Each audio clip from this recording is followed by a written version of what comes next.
Have you read the Bhagavad Gita? Yes. Okay. Like, what's in that book? Why do people say that you open any page of it and you'll get your answer? Why do people say things like that? Sure.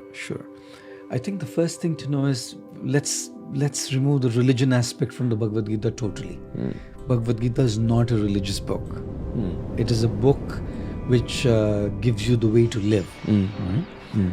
And the setting for the Bhagavad Gita is the battlefield of Kurukshetra, the Mahabharata, where Arjun's confused, right? And Krishna becomes his mentor and gives him guidance in a way that he can now start doing what is meant to do right. So every young man or lady is going to have confusions.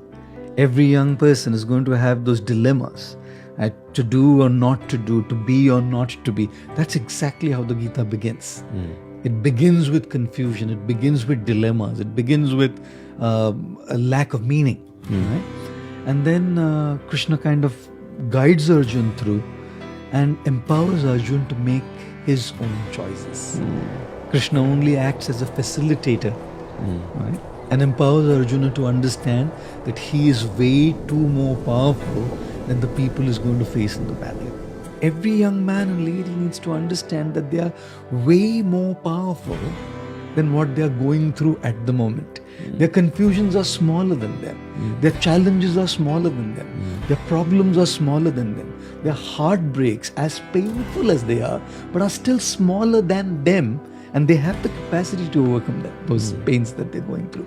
So I think that's precisely where books like the Gita help a lot, because they build in you that sense of confidence And strength. fortitude, that I have the power as a spiritual being to overcome everything that's going on in my life, and I have the power to be able to make the difference and that impact, because I am a spiritual being.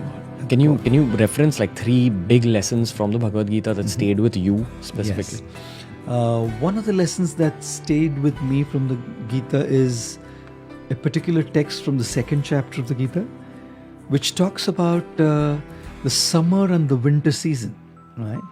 And this particular text says that the summer and the winter season keeps coming and going every year. Seasons change. And just because the seasons change, we never stop performing our duties. Let's say, for example, it's Chicago and the temperatures are minus 27 degrees Celsius. People don't stop their work still.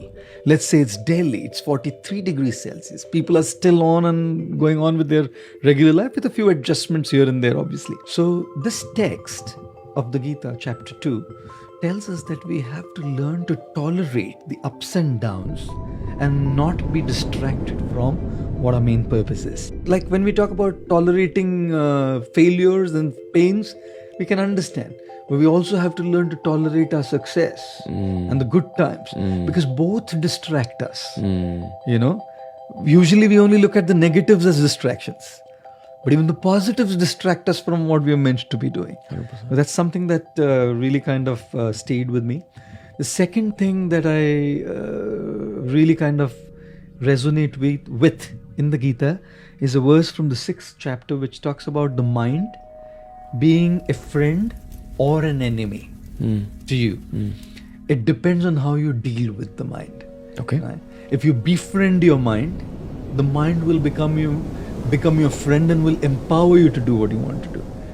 But if you don't deal with it rightly, then the mind will become your enemy and will lead to your downfall. I'll give you an example. You want to get up early in the morning to go for a jog or for a workout because you know you want to be fit. You know your days are busy. And you decide this is going to be my plan for the year 2020, correct? You set up the alarm clock to wake up early in the morning, like 5, 6, whatever. And when the alarm goes, what's the mind saying? The first thing, you slept late last night, take it easy. Or maybe this is not the right thing for you to do. The mind's constantly playing games, right? Now, if you have a mind which is constantly giving these kind of reasons, you're not going to wake up, right? On the other hand, if you learn to train your mind using the proper intellectual process, right, proper spiritual process, your mind can be your greatest asset and your friend. Which is meditation, good books. Meditation, books, right? Correct friends. Correct friends, the right kind of company. All of these are inputs so that your mind kind of becomes a friend. And the third thing from the Gita that connects to me a lot is how do we start looking at the presence of divinity everywhere in every aspect? We don't have to necessarily go to a place of worship to look at the presence of divinity. You can look at the presence of divinity in nature. You can look at the presence of divinity in other people. You can start looking at the splendor of the creator or the creation. Or you can start looking at the splendor of the creator in the creation. You know, which is precisely why this is something that I usually tell people is when you look at somebody who's better than you, you know, and especially if they are in the same field, usually there is insecurity. There's insecurity that this guy is doing better than me in what I am doing. Or there is envy, jealousy. Sometimes it goes to the extent of sabotaging that other person's work as well. You know? And it has happened in the world. It happens all the time. So when you start looking at divinity in creation, you start looking at how divinity has empowered somebody to do something in a special way. That person has been gifted by higher powers, right? And to sabotage that person's work or to be envious about that person or to feel insecure means actually insulting somebody who's given that gift to him, you know? But if I look at that person and derive inspiration from that person, I can seek that inspiration to follow my aspiration, you know? So that aspect of the Gita also kind of really resonates with me, that you start looking at divinity everywhere and in every place around you, including people who are doing better, because it's not them. You can see straight away.